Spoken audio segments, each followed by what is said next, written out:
नमस्कार. Basic English grammar या नवीन सिरीजमध्ये आपण काही महत्त्वाच्या ग्रामरच्या संदर्भातील काही उपयुक्त अशा नोट्स बघणार आहोत. तर त्यामध्ये प्रथम चार्ट आपण प्रोनाऊनच्या संदर्भात घेणार आहोत की बऱ्याचदा वाक्यामध्ये सब्जेक्ट म्हणजेच कर्ता असतो आणि कर्त्यामध्ये नामाच्या ऐवजी प्रोनाऊनचा सुद्धा बऱ्याचदा वापर केला जातो. तर ते प्रोनाऊन कुठल्या प्रकारचे असतात, त्यांचा अर्थ काय असतो ते आपण या छोट्याशा व्हिडिओच्या माध्यमातून समजून घेऊ. तर बघा, इथे गुलाबी रंगापासून आपण सुरुवात पहिली लाईन करू, जे आय.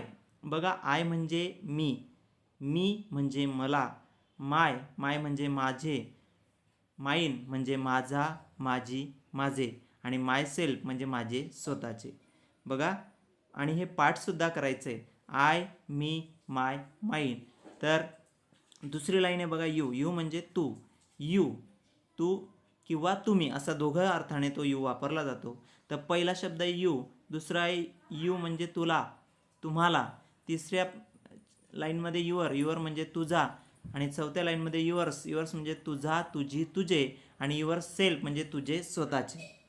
त्यानंतर तिसरी लाईन आहे बघा, याची ही, ही म्हणजे तो, एच आय एम, हिम, हिम म्हणजे त्याला, हिज म्हणजे त्याचा, हिज म्हणजे त्याचा, त्याची, त्याचे, आणि हिम सेल्फ म्हणजे त्याचे स्वतःचे.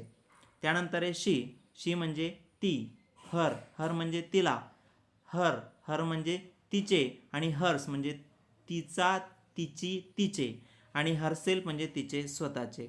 आणि इट, इट म्हणजे ते, इट, इट म्हणजे त्याला, इट्स, इट्स म्हणजे त्याचे, आणि इट्स म्हणजे त्याचा, त्याची, त्याचे, इट सेल्फ म्हणजे त्याचे स्वतःचे. त्यानंतर आहे डब्ल्यू ई व्ही, व्ही म्हणजे आम्ही, अस, अस म्हणजे आम्हाला, अवर, अवर म्हणजे आमचा, अवर, अवर म्हणजे आमचे, आणि अवर्स, अवर्स म्हणजे आमचा, आमची, आमचे, अवर सेल्फ्स म्हणजे आमचे स्वतःचे. त्यानंतर आहे यू, यू म्हणजे तू, यू म्हणजे तुम्हीसाठी डबल घेतलेला आहे, तुम्ही वरतीच सांगून दिलं तुम्हाला. तर यू तुम्हीसाठी जर घेतला तर यू म्हणजे तुम्ही, यू म्हणजे तुम्हाला, युअर म्हणजे तुमचे, युअर्स म्हणजे तुमचा, तुमची, तुमचे, आणि युअर सेल्फ म्हणजे तुमचे स्वतःचे.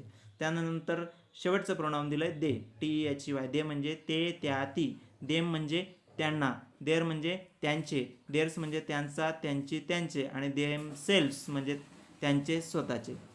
बघा, हा चार्ट नुसता ऐकायचा नाही आहे, तर हा चार्ट मी तुम्हाला समजवल्यानंतर ज्याला समजून घ्यायचं असेल त्याने एक नोटबुक लावायची, या वहीमध्ये त्याला लिहायचं आणि पाठांतर करायचं. पाठांतर कशा प्रकारे, एकदा इंग्लिशमध्ये पण करायचं आणि त्याच्याखाली मराठीमध्ये पण करायचं.